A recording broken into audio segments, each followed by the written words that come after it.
Olá, olá, você está ouvindo o podcast Vida com Sabedoria. É um podcast que traz reflexões bíblicas para o seu dia a dia, para suas decisões, para sua liderança, para sua vida, trazendo pensamento bíblico para você. Nós estamos na temporada número 1, essa primeira temporada está falando do livro de Provérbios. E nós estamos estudando o que Provérbios fala, quais são os conselhos práticos de Provérbios. Então vem conosco, chega mais perto aqui, vamos participar junto desse momento especial. Se você está chegando agora, seja bem-vindo, seja bem-vinda. Se você já está conosco, já assistiu o episódio 1, o episódio 2, esse é o nosso terceiro episódio, seja bem-vindo, a sua companhia é muito especial para nós. Nós estamos felizes, nós estamos aqui hoje num bate-papo especial, a Cris está comigo. Cris, boa tarde, pastor. Boa noite, bom dia. Eu não sei que hora que você está assistindo aí, né? É isso Pode mesmo. ser Olá tarde, para você noite. que está em casa. É isso aí, isso mesmo. A Cris é psicóloga, está conosco, ela trabalha, ela atende pessoas e hoje nós vamos conversar de um tema muito legal, né, Cris? Exato. Muito legal. Sabe qual é o tema de hoje? É um tema que afeta a sua vida também, a minha vida, a gente vive isso. As palavras que você disse ontem, elas continuam trabalhando hoje. Você já pensou nisso? Aquilo que você já falou do passado continua trabalhando no futuro. Então hoje nós vamos conversar sobre isso. Cris, você tem alguma situação, já viveu alguma experiência de palavras ditas que continuaram trabalhando no futuro? Inúmeros exemplos, pastor. Por falar, a clínica é o principal espaço para que a gente possa visualizar o impacto das palavras, das ideias, dos conceitos na vida de uma pessoa. Tanto no sentido positivo quanto no negativo. E de forma pessoal, fora o título da psicóloga, apenas a Cristiane, eu tive uma mudança de relacionamento com Deus que estava enraizada e acorrentada por conta de palavras. Palavras que eu havia ouvido durante uma fase do meu desenvolvimento enquanto pessoa, criança. E em determinado momento da minha vida, aquilo estava me afetando de tal forma que eu fui me afastando de Deus, que foi na minha fase da adolescência. Eu não estava mais conseguindo identificar a pessoa que eu era para Deus, para minha família e para mim mesma. Eu me sentia bem turva, como se faltasse um óculos para que eu pudesse enxergar a nitidez de quem eu era. E foi um concílio de mulheres em que eu me desafiei a conversar com Deus, bem masque, né? De momentos a sós com Cristo. E lá eu não sabia exatamente por onde começar nesse diálogo. E aí me veio uma frase na cabeça, algumas palavras, que eram assim: porque os teus sonhos são meus, tua vida também é minha. Eu te cuidarei, nunca te deixarei. E os teus sonhos eu realizarei. A partir daí eu estruturei em pelo menos 3 pontos: minha vida, os problemas que estavam passando na minha vida e os meus sonhos. Esse diálogo com Deus durou de 2 a 3 horas. Que legal! E aquilo que estava sendo apenas um monólogo entre eu e Deus acabou se tornando um diálogo. Porque no final dessa minha conversa, no meu abrir do coração para Cristo, eu escutei uma voz vindo, que era perdão. E aquilo fez todo sentido para mim. Entendi. Porque eu precisei olhar para minha história de vida e perceber que eu estava acorrentada a ideias, a conceitos que não eram divinos, que eram de pessoas falhas, que não pesaram, não cuidaram daquilo que proferiram para mim e que ainda estava me machucando, mesmo tendo se passado muitos anos. Que curioso. Então, depois disso, o meu relacionamento com Deus foi completamente diferente e a pessoa que eu me tornei também foi diferente, porque eu tinha instalado ali uma identidade. A minha identidade, ela estava aprisionada a essas ideias. Palavras ditas no passado, que Palavras continuaram ditas. Trabalhando anos na frente. Anos na frente. Só depois que eu fui perceber que Deus tinha uma ideia diferente sobre quem eu era, para mim mesma. Você colocou na sua experiência, você passou pelas 2 experiências. Uma palavra que gerou morte, feriu, Exato. a gente diz morte no sentido figurado, mas que feriu, que machucou, que continuou machucando, aprisionando, e depois palavras que libertaram, que deram vida. Interessante. E eu vivi já experiências parecidas com a sua. Me lembro de uma vez que, com 12 anos, estava na casa dos meus pais. Meu pai e minha mãe eram separados, e eu fui passar as férias com meu pai. Ele tinha casado de novo E nós estávamos lá, eu e meu irmão. Meu irmão muito hiperativo, eu também muito agitado e adolescente, cheio de ideias próprias, opiniões, uma mente imatura ainda, com muitos sonhos assim imaturos. E eu lembro que na época a minha madrasta, ela conversava com a gente. Meu pai às vezes ia trabalhar e ela ficava conversando, aconselhando, orientando a gente. E nesse momento eu me lembro que ela falava algumas coisas e a gente não dava muita importância para o que ela falava. E em alguns momentos a gente aprontava em casa e ela se irritava. E eu lembro de uma frase que ela dizia para a gente, principalmente no sentido de ser mais dura com a gente. Ela dizia, vocês não têm jeito. Pau que nasce torto, morre torto. Essa era a frase usada.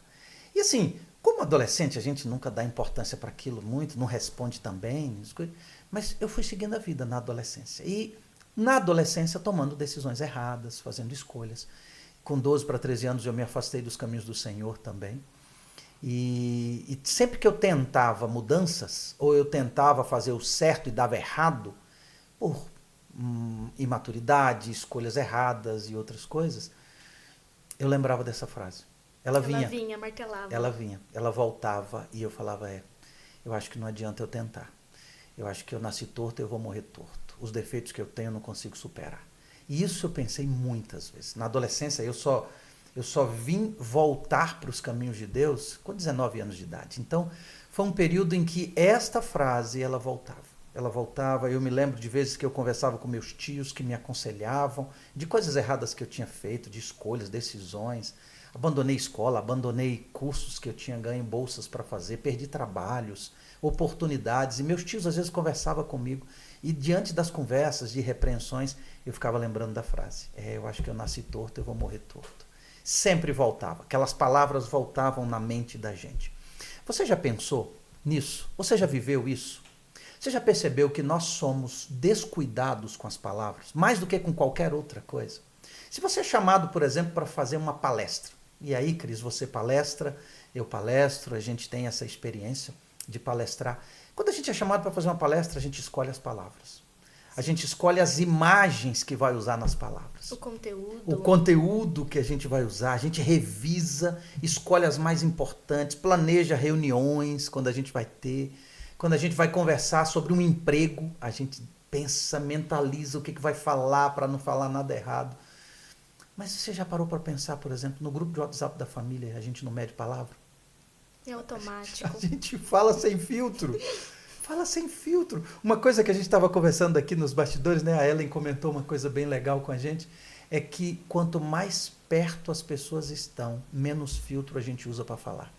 E essa falta de filtro machuca mais. Machuca mais, porque a gente vai perdendo a polidez. A gente tira todas as armaduras e apenas somos quem somos. Isso mesmo. A gente vive numa época de palavra barata. Não se pesa, não se pensa, só fala. E hoje, nessa cultura de rede social, comentários rápidos. Você tem 280 caracteres para você fazer um comentário, para você falar, um Twitter rápido. E aí é onde a gente começa já a não filtrar e solta tudo. Tudo que, às vezes, coisas que vão fazer mal. Fazem muito mal para as pessoas. Você falou uma coisa interessante, nós estávamos conversando um pouquinho aqui sobre isso, e eu queria que você compartilhasse com quem está nos ouvindo. Você falou que muitas vezes as palavras tornam-se pesadas dependendo de quem vem. Ou de onde elas vêm, da fonte de onde elas vêm. Mas fala um pouquinho sobre isso, explica um pouco. Olha, pastor, dentro da psicologia, a palavra ela não é apenas um recurso de comunicação. Uhum. Ela faz parte da linguagem. E a linguagem ela tem o poder de, dependendo de quem a utiliza, por exemplo, o Senhor, dependendo do que o Senhor fala dentro de casa, pode edificar ou pode machucar as pessoas que estão ali, como a sua esposa, seus filhos. Verdade. E dentro do contexto social isso também acontece. Então, a palavra, a linguagem, ela pode se tornar uma crença para uma pessoa. E essa potencialidade, ela pode influenciar o comportamento desse mesmo indivíduo. E, consequentemente, modificar e construir uma identidade. Então, dependendo de quem fala e como fala, a internalização desse conteúdo, ela pode modificar a conduta dessa pessoa. aquilo pode ferir e machucar, mas isso também pode ser uma grande bênção. Porque é um campo que pode ser tanto um campo minado, como um campo muito fértil. Depende do que você está plantando. Interessante. E aí, o que você está falando, e nós vamos agora para a palavra de Deus, né? Que é o Manual da Vida. Eu não vou esquecer essa palavra. A Ellen me ensinou o Manual da Vida. Vamos para o Manual da Vida? Eu quero convidar você a Provérbios, capítulo 18. Esse texto tem um significado especial. Para pensar, o que o sábio Salomão está falando, o que Deus está trazendo para você de sabedoria prática. Lembre-se, Chokhmah não é uma palavra que transmite conhecimento apenas. Chokhmah é uma palavra que transmite habilidade prática. E Chokhmah é sabedoria. É a palavra usada em Provérbios. A sabedoria, ou Chokhmah, é habilidade prática. Pensa comigo agora o que Deus pode falar com você.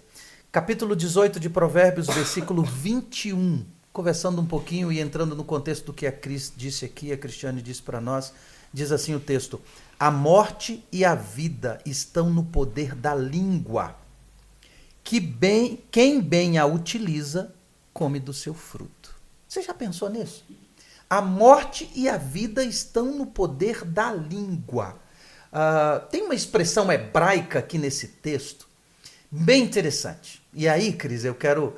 porque a língua hebraica, ela usa muita figura de linguagem. Ela usa coisas concretas. Porque quando o hebraico surgiu, ele usava coisas concretas. É diferente do grego, né? No grego a gente usa muito conceito, é muito abstrato, mas o hebraico não, ele é muito concreto.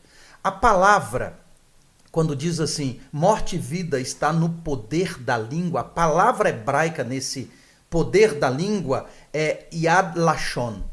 Yad Lashon significa a mão da língua. O que Salomão está dizendo para nós? A frase literal é: a morte e a vida está na mão da língua. Ou seja, é algo concreto. Não é algo abstrato, não é algo que a gente coloca assim, teórico apenas. A mão da língua, ela entrega morte ou vida. Depende da maneira como eu uso, né? Exato. E da influência que o senhor tem. E da influência, da relação, né? Quanto mais próxima a relação, mais ela pode matar ou dar vida.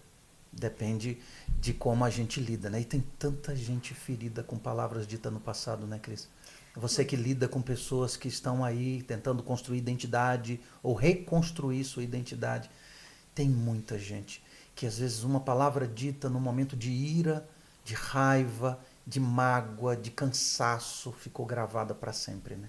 Definiu uma identidade.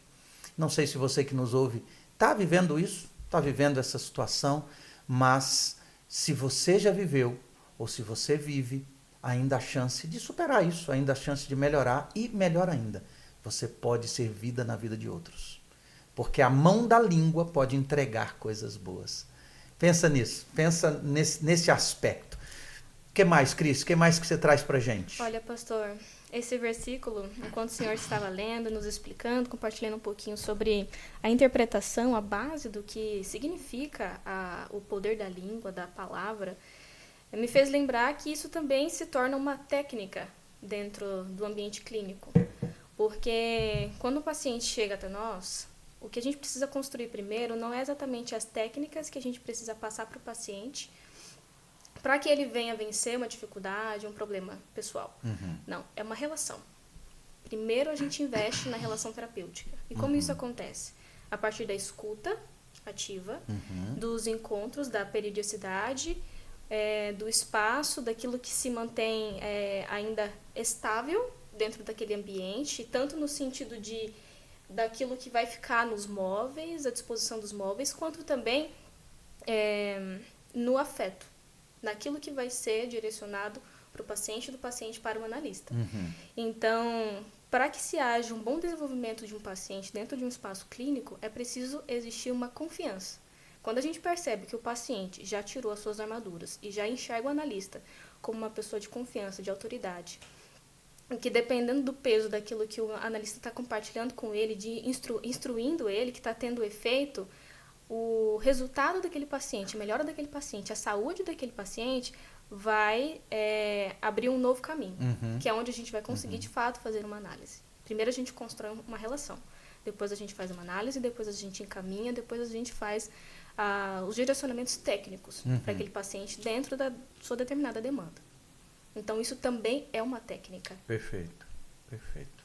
E agora eu quero trazer para a gente uma reflexão assim sobre alguns conselhos mais, né? Primeiro, que a gente pensasse bem seriamente nisso. O que você fala em casa, o que você fala no trabalho, o que você fala no casamento, o que você fala com seus filhos, o que você fala com sua mãe, seu pai, seu irmão, pode trazer morte ou vida.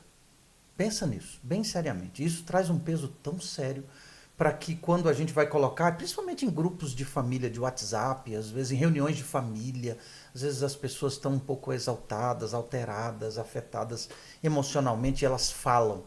E elas se sentem no direito de falar. E tem gente que diz assim, não, eu tenho que falar, eu falo na cara. Isso acaba sendo uma justificativa para a gente ferir, né? Porque isso é uma maneira de eu justificar a maneira errada como eu estou usando as minhas palavras. Então, isso é uma coisa que a gente precisa pensar. Ou seja, em outras palavras, usando uma metáfora aqui, aquilo que eu falei ontem, ele continua trabalhando. Para a vida ou para a morte.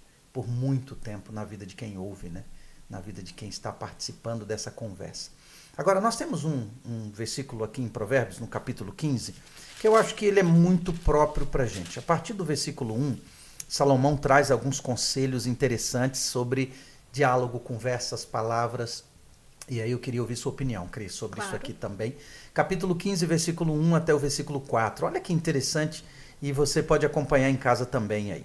Ou no carro, você está dirigindo, talvez você esteja participando aí de alguma atividade física e você está ouvindo esse podcast, então você pode acompanhar com a gente aí. Agradecemos muito a sua audiência, a sua participação. Compartilha, comenta, divide essa informação e esse conhecimento com outras pessoas. Para isso, esse podcast foi criado, para você poder compartilhar ele, tá bom? Então, o capítulo 15, versículo 1 diz assim, ó, a resposta branda desvia o furor, mas a palavra dura levanta, suscita a ira.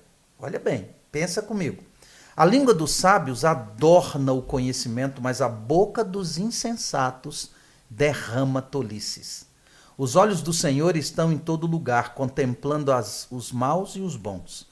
A língua serena, olha que figura, é árvore da vida, mas a língua perversa esmaga o espírito. O que você entende, Cris? O que vem à sua mente quando a gente lê o que Salomão está dizendo, na prática?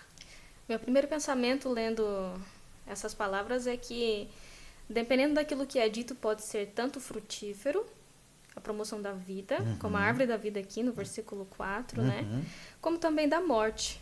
Porque, dependendo daquilo que é dito, por exemplo, no desenvolvimento de uma criança, ela pode desenvolver traumas para a vida dela, que seria, no caso, a morte, que é esmagar o espírito, que é essa perversidade.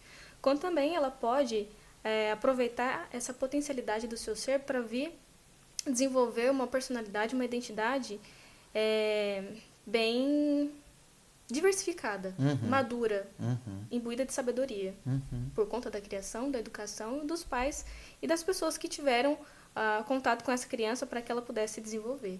Então, meu primeiro pensamento lendo é esse. Agora, você falou uma coisa interessante. A gente às vezes dá muita ênfase na palavra ruim que causa morte, que fere.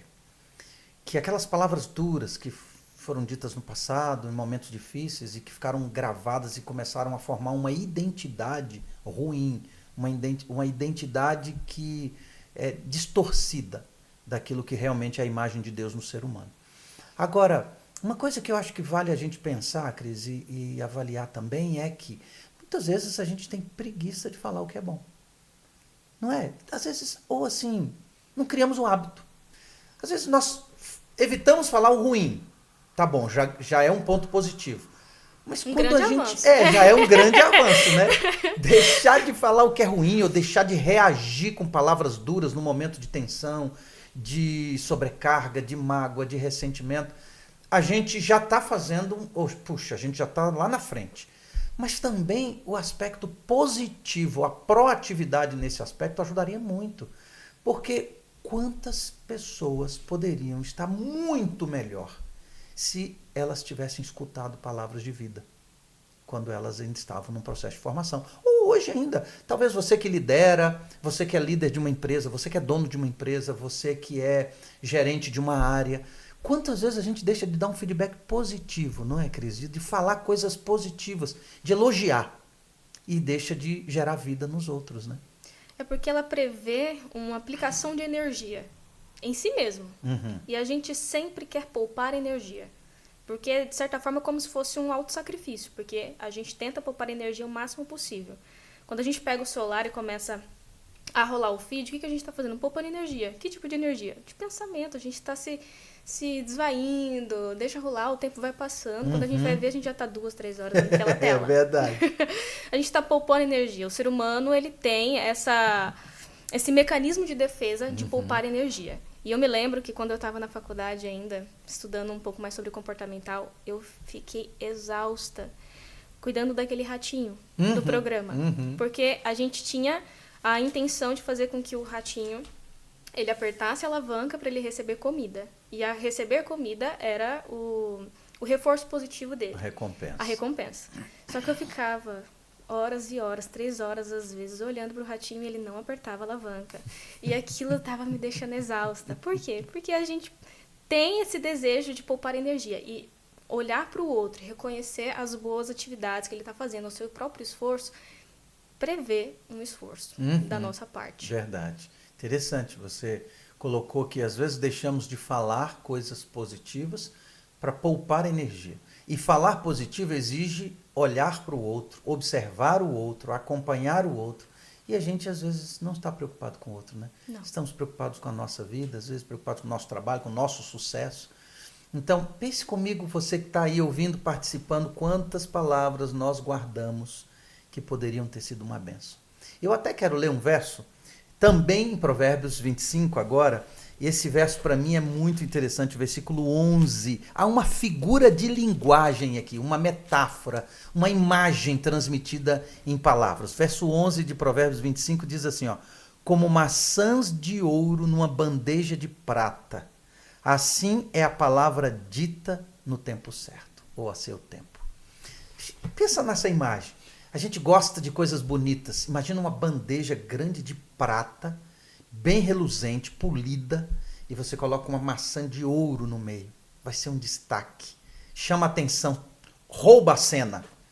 E é o que o sábio está dizendo, é o que Deus está nos dizendo. Uma palavra dita no tempo certo é maçã de ouro, numa bandeja de prata. A gente pode fazer um bem enorme para as pessoas que estão ao nosso redor, né?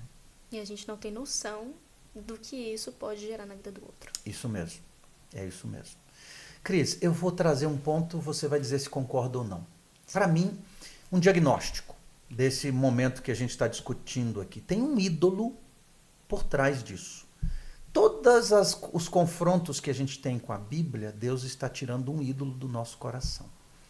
E aqui tem um ídolo que ele tem 2 faces, 2 caras. Primeiro, quando eu sempre quero falar, quando eu sempre estou falando, produzindo palavras duras, é o ídolo da necessidade de eu tenho que ter razão. Eu tenho que ter razão no que eu estou falando, eu tenho que estar certo no que eu estou falando. Quando a última palavra importa mais do que o meu relacionamento com a pessoa, então é o ídolo da razão. Eu tenho que ter razão, eu tenho que terminar falando. Esse é um ponto para mim que Provérbios está abordando aqui. Ele está questionando esse ídolo da razão. O que Provérbios está dizendo é que as relações são mais importantes do que a razão. Você concorda? Concordo, plenamente. Agora, tem um outro ídolo que ele questiona, que é a preguiça de falar. Como você diz, poupa energia. Poupar energia. É uma atitude egoísta da nossa parte. A gente deixa de abençoar, a gente enterra as palavras que poderiam curar. Porque remédio. A gente quer... podia ser um remédio, isso mesmo. Às vezes o pecado não é a palavra dura dita, mas é a falta de uma palavra positiva dita. Se torna pecado. A omissão por não ter falado. Uma palavra gentil, de encorajamento, um reconhecimento que ficou calado ali, ficou guardado porque eu não me importei em falar com alguém que está ao meu lado. Às vezes um filho, uma filha, um colega de trabalho, um amigo, alguém. Porque eu estava cansado, porque eu estava com pressa, porque eu estava focado em outra coisa. A gente sempre tem uma justificativa, Sim, né? mas Sempre. poderia ser essa a chave da pessoa que está se sentindo aprisionada naquele Exato, momento. exato. E Cris, trabalhando em liderança, uma das coisas que mais as pessoas sentem falta é feedback. É um retorno honesto e sincero, reconhecendo qualidades e pontos a melhorar. É uma busca constante por isso. As pessoas estão buscando, as pessoas querem ouvir, as pessoas querem saber. E às vezes a gente que está liderando não faz. O silêncio ele pode ser muito mais angustiante do que uma palavra dita, um feedback negativo. É, verdade. Porque às vezes a gente vai criando as nossas próprias conclusões a respeito do que foi feito, a respeito do resultado, a respeito do que foi dito. E às vezes a gente é mais cruel conosco do que o outro. Pois é, pois é. Pare para pensar, você que está aí ouvindo a gente, nós estamos chegando ao final do nosso podcast, pare para pensar o seguinte: quantas pessoas ao seu redor estão esperando uma palavra sua? Ouvir algo, esperando um retorno, um feedback, uma palavra, e você não sabe. E você está calado. Provérbios diz que a língua que cura é como a árvore da vida. Sabe, eu fiquei pensando nessa metáfora de Provérbios e fiquei pensando o seguinte: a árvore da vida era um elemento do jardim do Éden. Então, para mim, o sábio está dizendo, quando ele diz que a palavra boa é como a árvore da vida, ele está dizendo que você pode restaurar o Éden no coração de uma pessoa. Você pode restaurar, né? Não é? Você pode restaurar o jardim perfeito de Deus no coração de alguém com as suas palavras. Pensa na importância disso para quem trabalha com você, para os seus filhos, para sua esposa, para os seus amigos. Uma palavra certa pode plantar o Éden na vida de alguém. Eu quero concluir com 3 desafios, chamar você à ação, tá bom? Para que você participe conosco. E aí, Cris, são coisas para a gente colocar em prática. Primeiro, uma auditoria de 24 horas. Auditoria, não é? Auditoria é a gente avaliar a própria vida da gente. Então, nessa auditoria, amanhã, ao final do dia, faça uma auditoria. Revise mentalmente as palavras e conversas que você teve. Faça uma revisão disso. Houve alguma palavra dura que subiu a ira de alguém? Você disse fora de hora, você estava cansado, estressado. Houveram palavras boas, suaves que você usou e percebeu mudança em alguém? Faça uma auditoria. Faça essa avaliação. É só observação, Cris. Não é para culpar. Sim. Mas é para observar. Avaliação. É uma autoavaliação, né? Você está começando a prestar atenção no que realmente importa, naquilo que a palavra de Deus diz. Segundo desafio que eu quero lançar para você: envie uma maçã de ouro para alguém. Coloca numa bandeja de prata. Quem precisa ouvir? É a sua esposa? É seu esposo? É o filho? Quem é? Um colega de trabalho? Envie uma maçã de ouro, uma palavra agradável para quem está precisando ouvir. Hoje, pega uma mensagem, pode ser pelo WhatsApp. Se você quiser gravar sua voz, se você quiser escrever as palavras, as suas palavras vão abençoar a vida de alguém. Então, envie uma mensagem para alguém, uma maçã de ouro. No momento certo, isso vai fazer uma diferença enorme. E a última, pratique a pausa antes da resposta. Você concorda, Cris? O que você recomenda? Isso é técnica, inclusive, mindfulness, atenção plena. Muito utilizado e instruído dentro da clínica, viu? Pois é. Ou seja, antes de responder, respire, pense, para depois você responder, para que as suas palavras não machuquem. Às vezes você vai só reagir, você desce ao mesmo nível de quem está te ferindo. Então pensa, pondera, respira essa semana em qualquer conversa, numa tensão que você tiver com alguém, num momento de cansaço, 1 segundo de silêncio, 2 segundos de silêncio, respira, pensa, avalia, antes de responder. Isso vai fazer diferença. Você vai ajudar pessoas que estão ao seu redor. Então agora eu quero fechar com você, pensando nisso, quero que você pense comigo nas palavras que você tem dito, aquela palavra que ficou dentro de você, para o bem e para o mal, aquela palavra que foi dita, pense e avalie comigo o quanto isso pode fazer diferença na vida das pessoas que estão ao seu redor, se você souber. Primeiro, segurar palavras duras para você não suscitar a ira. E escolher palavras suaves para você dar uma maçã de ouro para quem está precisando. Tá bom? Obrigado, Cris, por esse momento. Foi muito bom bater o papo com você. Foi muito bom estar com você, você que está nos ouvindo. Que prazer enorme ter você conosco. Eu quero lembrar você que na próxima semana nós temos um outro episódio, um novo episódio, e eu quero convidar você para estar conosco nesse novo episódio, para que você participe conosco aqui. É um episódio especial sobre cansaço. Como você pode trabalhar muito sem esgotar e destruir sua saúde. Participe conosco, esteja conosco nesse momento especial, quero te convidar, tá bom? Cris, você pode orar para nós terminarmos aqui? Posso sim, pastor. Ore conosco, você que está nos ouvindo. Oremos. Grandioso Deus, Pai eterno, estamos gratos a Ti, Senhor, primeiramente pela oportunidade que o Senhor nos concede, pela vida e pela saúde. Obrigado. Queremos, ó Pai, entregar em Tuas mãos as nossas vidas, as escolhas das nossas palavras, e que o Senhor nos preencha com a sabedoria e com o Espírito Santo, para que a gente possa não poupar energia para cuidar com o outro a partir das nossas palavras, sendo elas um remédio, mas também não ser, ó Pai, um agente que fere. É isso que eu te peço, Senhor Deus. Eu te agradeço que o Senhor fique também com as pessoas que estão nos ouvindo. Em nome de Jesus. Amém. Muito obrigado, Cris. Obrigado você que nos ouve. Compartilhe, envie para as pessoas que você ama. Vamos compartilhar a sabedoria bíblica Rockmar. Vida com sabedoria. Forte abraço. Deus te abençoe.